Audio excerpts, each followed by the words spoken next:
Good morning, my Real News Midday TV family. Thank you so much for tuning in this morning for another news update for Monday, October 27, 2025. And I'm wishing for everyone a wonderful and a productive day. And in the news this morning, knee-high waters swamp Old Harbor Bay, 11 homes affected as Hurricane Melissa nears Jamaica.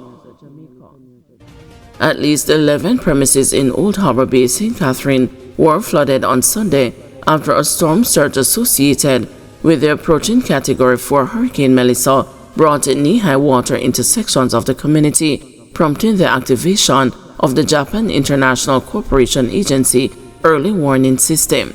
Parish Disaster Coordinator for St. Catherine, Yashika Jathon Thompson, said at 4:10 p.m. Sunday, approximately 86 people had already evacuated and were at Old Harbor High School shelter. However, some residents were still reluctant to leave their homes despite the early warning evacuation message triggered at approximately 2:43 p.m. In the Dagger Bay section of Old Harbor Bay, there are some areas where it's actually at knee-high, and then where the bathing beach is, it's actually inland to your ankle, and that's normally a higher area, so it's getting there. It's getting to where we don't want it to get, but as a disaster committee, we just have to ensure that we do our part to ensure that persons are safe, and we have the necessary measures in place, Jathon Thompson told the news. She stated that the disaster team started evacuating residents at 5 p.m. on Saturday using buses provided by the Jamaica Urban Transit Company with the help of the Jamaica Constabulary Force. She said at that time the situation was not yet dire, but the team saw it fit because Old Harbor Bay is a flood-prone area. We tried to utilize the JUTC buses and the Jamaica Defense Force along with the JCF to kind of motivate the persons. We also have an active community emergency response team and they are on the ground, but you still have persons that will basically tell you they will ride out the storm. They will tell you that nothing is going to happen to them, but it is still our responsibility to ensure that these persons get the necessary equipment and we put the necessary measure in place so that they can evacuate safely, said the disaster coordinator. She said that the team will continue to make attempts to bring individuals to safety as long as the weather permits. We are doing things based on what's happening on the ground. As a committee and the Parish Emergency Operations Center will do our briefing, and then we will decide what's next while we have time. At the end of the day, we can't send out buses on roadways or send out officers on roadways that are flooded because we don't want to actually cause another disaster, so we will monitor the local situation to ensure that it is safe to do so. But we have been trying for a week to get these persons to evacuate, she told the news. She urged the residents to heed the warning of the principal director at the Meteorological Service, Evan Thompson, and to prepare as best as possible. Evan Thompson has never been wrong. Always listen to the bulletin and the local news. If you think that you're going to go to a family member, if you're going to stay at an emergency shelter, always ensure you top up on your medication, walk with your first aid kit, and walk with your medication, just to try and to be safe. We need to move away from saying that a disaster will not happen, a hurricane will not come, and a storm will not come, because we can never be too prepared. It's better for us to be prepared than for us to be sorry in the end, said the parish disaster coordinator. Fire leaves 3 homeless in Portland ahead of Melissa. As Portlanders brace for Hurricane Melissa, another kind of disaster struck as fire of unknown origin left 3 people homeless in Port Antonio on Sunday night. The fire, which reportedly started shortly after 7:30 p.m. amid rainy and windy conditions, quickly spread and gutted a 4-bedroom house along West Street. Firefighters, who battled the strong winds and rain, managed to bring the fire under control before it could threaten at least 4 other buildings nearby. Firefighters have indicated that they are unable to determine the cause of the fire at this time, but will continue their investigation and assessment come daylight. Mandatory evacuations ordered for 7 flood-prone communities as Hurricane Melissa nears.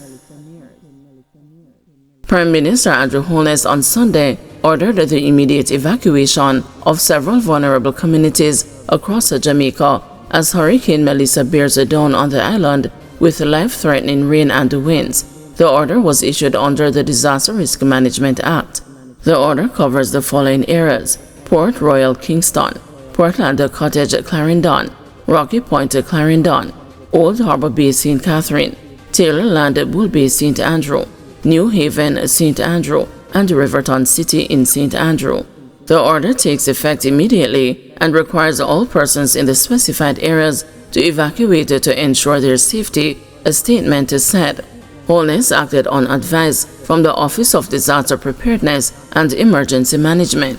The mandatory evacuation follows the October 24 declaration of the entire island as a threatened area under the Disaster Risk Management Act.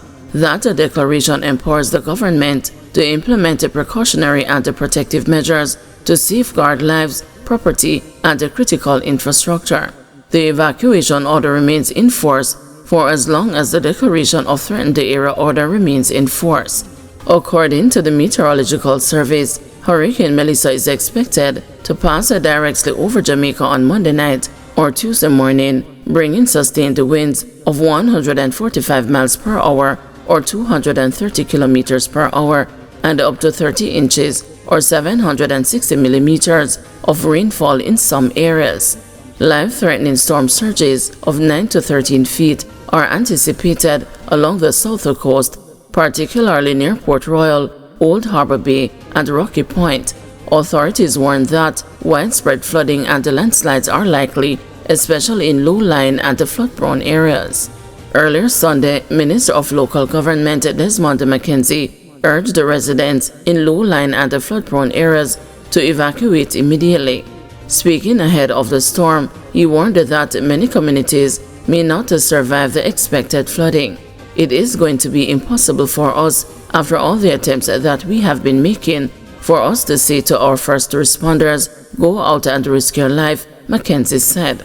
He noted that all 881 shelters across the country have been activated to provide safe relocation options.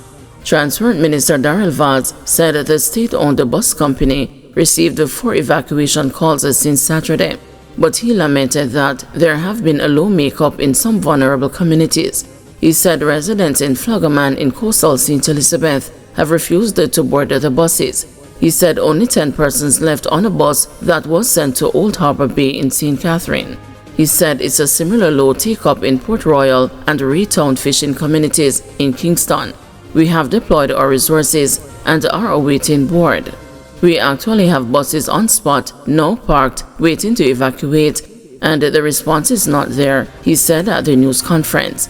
Vaz said the Jamaica Urban Transit Company, state bus company, has indicated that it is running limited operations and will likely cease operations mid-afternoon due to rising water levels, low visibility, and of course the weather coming closer. Drivers travel free as Jamaica's toll booths open for Hurricane Melissa. Transport Minister Darrell Vaz has ordered all toll booths across Jamaica to be opened free of cost as weather conditions deteriorate with the approach of Hurricane Melissa. The directive took effect at 5 p.m. Sunday. It will remain open throughout the hurricane and also until I give further directions as a result for the post-hurricane operations, Vaz said in a post on X, formerly Twitter.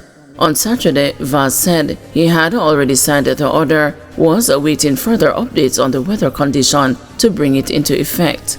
Jamaica's 2 tolled highway networks are Highway 2000 East-West, which is managed by Trans-Jamaican Highway Limited, while the North-South Highway is run by the Jamaica North-South Highway Company Limited.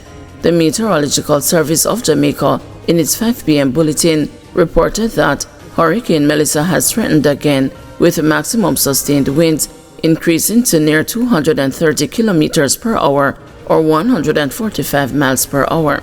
The Category 4 storm is forecast to make landfall in Jamaica Monday night or Tuesday morning, bringing torrential rainfall, life-threatening storm surge, and destructive winds.